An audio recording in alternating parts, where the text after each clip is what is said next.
아멘. 오늘 하나님께서 우리에게 주신 말씀은 창세기 10장 1절 말씀입니다. 구약 성경 11쪽에 있지요. 창세기 10장 1절입니다.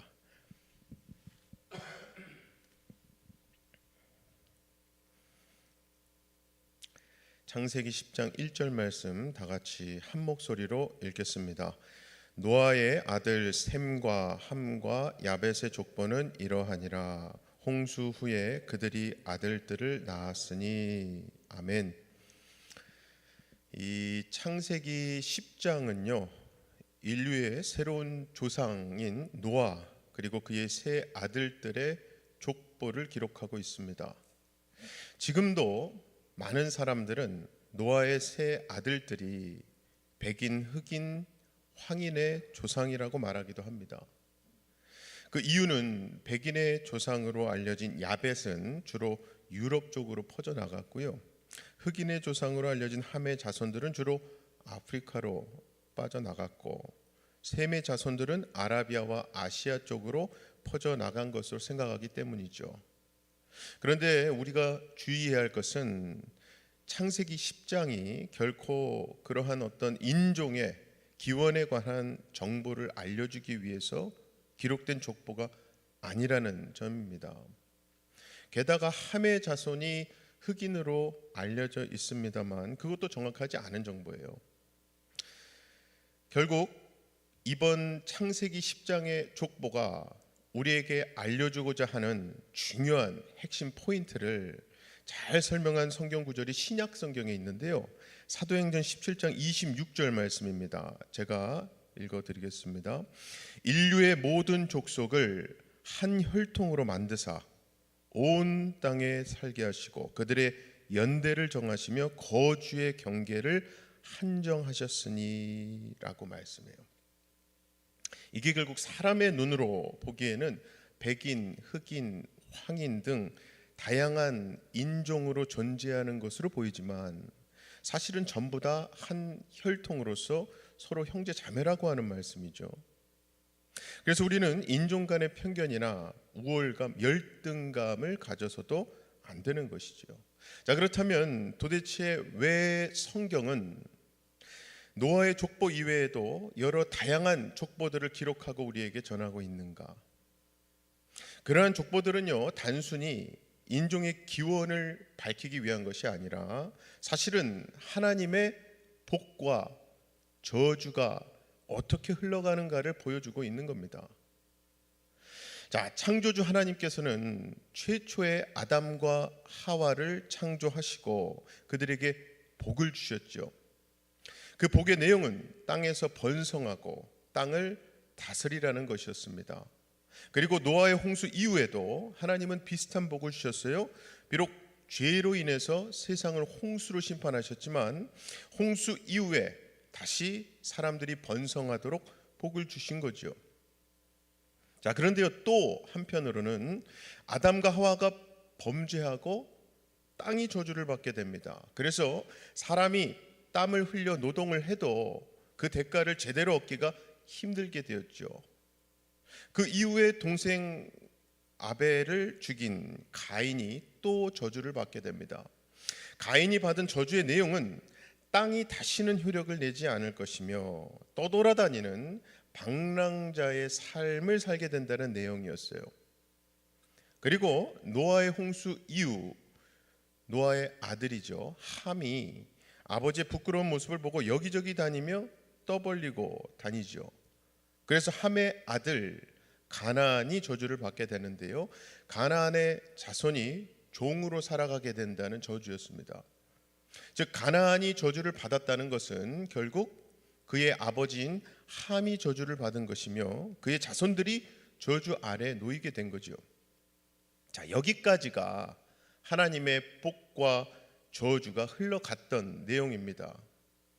자, 그런데 여러분, 우리가 보통 생각하는 축복은 무엇이고 저주는 무엇입니까?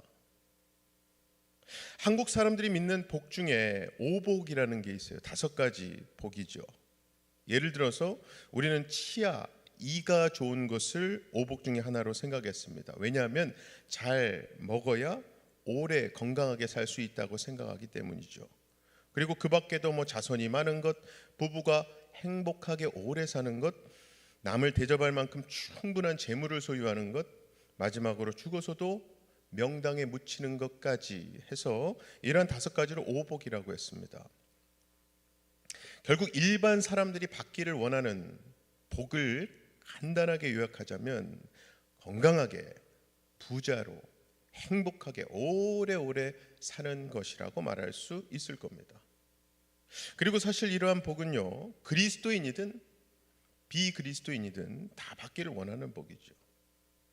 아니 정말 이 세상에서 병들고 가난하고 불행하게 짧은 인생으로 살고 싶은 사람 어디 있겠습니까?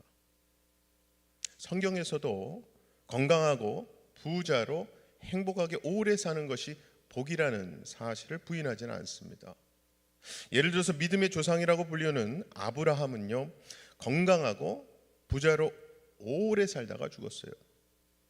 그의 아들 이삭과 손자 야곱도 비슷한 복을 누리며 살았죠. 자, 그렇다면 저주를 받은 가인, 그리고 저주를 받은 함의 자손들은 어땠을까요? 그들은 헐벗고 병들고 고통만 당하면서 살았을까요? 일단 저주를 받은 가인은요, 최초로 성을 쌓아서 도시 문명을 만들었고요, 그의 자손은 목축업을 처음으로 시작하기도 했고, 또한 악기를 최초로 발명해서 예술을 발전시키기도 했습니다. 또한 그의 자손은요, 기계를 발명해서 과학 기술을 발전시키기도 했어요. 그러고 보면 이 저주를 받았다는 가인의 자손들은 오히려 물질과 예술, 과학을 발전시키며 풍족하게 잘 살았던 것 같습니다. 자, 그렇다면 그들은 저주를 받은 것이 아니라 오히려 축복을 받은 거 아닐까요?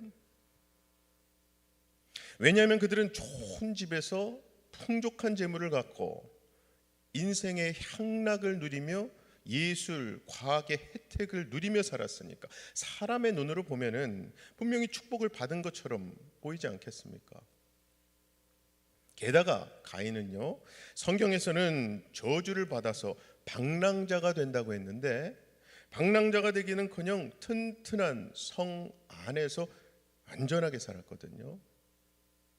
자, 그렇다면 가인은 무슨 하나님의 저주를 축복으로 바꿀 수 있는 능력을 갖고 있다는 것입니까? 당연히 아니죠. 일단 다음으로 저주를 받은 함의 자손들을 살펴보겠습니다. 창세기 10장에 나오는 노아의 세 아들들의 족보에 나오는 대부분의 사람들은요, 이름만 기록되어 있어요.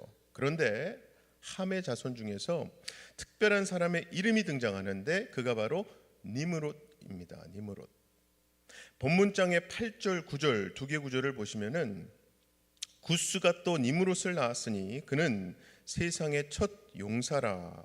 그가 여호와 앞에서 용감한 사냥꾼이 되었으므로 속담에 이르기를 아문은 여호와 앞에 니므롯같이 용감한 사냥꾼이로다 하더라 말씀이에요. 이 용감한 사냥꾼이라는 대명사를 얻게 된 니므롯이 저주를 받은 함의 자손입니다. 니므롯이 어떤 업적을 남겼는지 이어지는 10절에서 12절 보시면요, 그의 나라는 시날 땅의 아벨과 에렉과 악갓과 갈레에서 시작되었으며 그가 그 땅에서 아수르로 나아가 니느웨와 르호보딜과 갈라와 및 니느웨와 갈라 사이에 레센을 건설하였으니 이는 큰 성읍이라 말씀이에요. 즉 저주를 받은 함의 자손인 니므롯이요, 세계 최초의 가장 큰 제국을 건설했다는 거예요. 정말 그는 권력과 재물, 명예를 다 얻었던 거거든요. 그 역시 저주가 아니라 축복을 받은 것처럼 보이지 않습니까? 자, 우리는 여기서 진정한 축복은 무엇이며 진정한 저주란 무엇인지 좀 더 깊이 생각해 볼 필요가 있는 것 같아요. 이게 지금 세상 관점에서 보기에는 가인의 자손들이 저주가 아니라 축복을 받은 것 같지만요, 그들은 사실 최초로 결혼 제도의 기초를 무너뜨렸습니다. 하나님은 분명히 오직 한 남자와 한 여자가 한 몸을 이루는 결혼 제도를 세우셨는데, 가인의 자손 중에서 한 남자와 여러 여자가 함께 사는 일부 다처제가 생겼거든요. 즉 가인의 자손들은 하나님의 말씀보다는 인간의 쾌락을 더 우선시하는 삶을 살았던 거죠. 또한 가인의 자손들이 사는 곳은요, 결국 폭력과 살인이 난무하는 곳이 되었습니다. 조금만 상처를 받으면 서로 용서하고 품어주기보다는 몇십 배 복수해야 만족하는 그런 살벌한 곳이 됐어요. 즉 그곳은 참 평안도 없고 용서, 사랑도 없는 참 무섭고 어두운 곳이 되어버렸습니다. 그래서 가인의 자손들의 삶은요, 한마디로 하나님 없는 삶이었어요. 그리고 성경은 그렇게 하나님 없는 권력, 하나님 없는 재물, 하나님 없는 명예는 축복이 아니라 저주라고 말씀하고 있는 겁니다. 가인의 자손들은 세상 사람 눈으로 보기에는 축복을 받은 것 같지만 사실은 하나님 없는 저주의 삶을 살았던 거예요. 니므롯도 마찬가지입니다. 니므롯은 세계 최초로 큰 제국을 만들었고 권력, 재물, 명예를 얻었지만 그가 바로 하나님을 대적하기 위해 바벨탑을 쌓았던 사람이었거든요. 즉 그가 아무리 큰 권력과 많은 재물과 명예를 가졌어도 그는 결코 축복의 사람이 아니라 저주받은 사람에 불과했던 거예요. 그래서 하나님 없이 스스로 행복을 추구했던 가인의 자손들은 노아의 홍수로 심판을 받아 멸망했고요, 하나님을 대적하고 바벨탑과 같은 것들로 자신의 왕국을 건설하려고 했던 함의 자손인 니므롯도 하나님의 심판을 받아 그가 세운 모든 것들이 다 무너져 버렸습니다. 그렇다면 결국 진정한 축복, 진정한 행복이란 무엇인가? 시편 133편 3절에 그 답에 대한 말씀이 있어요. 제가 읽어드리겠습니다. 헐몬의 이슬이 시온의 산들에 내림 같도다. 거기서 여호와께서 복을 명령하셨나니 곧 영생이로다. 아멘. 시편 133편 3절입니다. 즉 하나님이 생각하시는 진정한 행복, 진정한 축복은 바로 영생, 영원한 생명이라는 거예요. 여기서 영원한 생명이라는 것은 단순히 영원히 오래오래 사는 것을 의미하는 것이 아니라 생명과 복의 근원, 기쁨의 근원 되시는 하나님과 함께 사는 것을 의미하는 거예요. 그리고 반대로 아무리 영원히 살아도 그러한 하나님 없이 사는 것은요, 지옥입니다. 그리고 여러분이 날마다 하나님과 동행하며 살고 계시다면 여러분은 날마다 영생을 경험하며 사는 것이 되는 거예요. 그러나 하나님과 동행하지 않고 그것을 이 땅에서 내 힘으로 스스로 복을 찾겠다고 하는 사람은 결국 지옥과 같은 삶을 경험할 수밖에 없는 거예요. 여기에 차이가 있다면 그것을 이 땅에서도 경험하느냐 죽어서 경험하느냐이지만 어차피 결국에는 영원히 경험한다는 데에서는 똑같은 거예요. 그래서 결국 하나님과 날마다 동행하며 영생을 경험하며 사는 사람에게는 돈과 권력, 명예가 있다고 교만하지도 않게 되고요, 또 그런 것이 없다고 해서 절망하거나 낙심하지도 않게 되는 거죠. 그게 바로 이 땅에서도 하나님과 동행하며 진정한 행복, 진정한 축복을 누리며 살아가는 것이 되는 거죠. 그럼 우리는 어떻게 그러한 복된 생명, 영생을 얻게 되었습니까?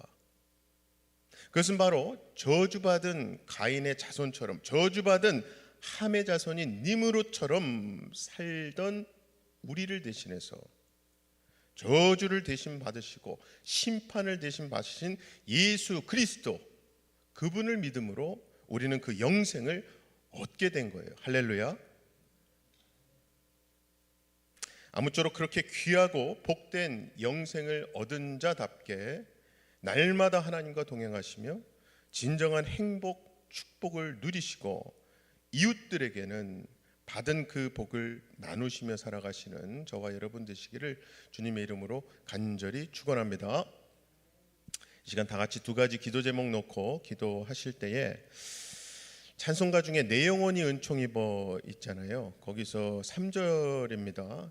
높은 산이 거친 들이 조막이나 궁궐이나 내 주 예수 모신 곳이 그 어디나 하늘나라 찬양하는 게 있어요.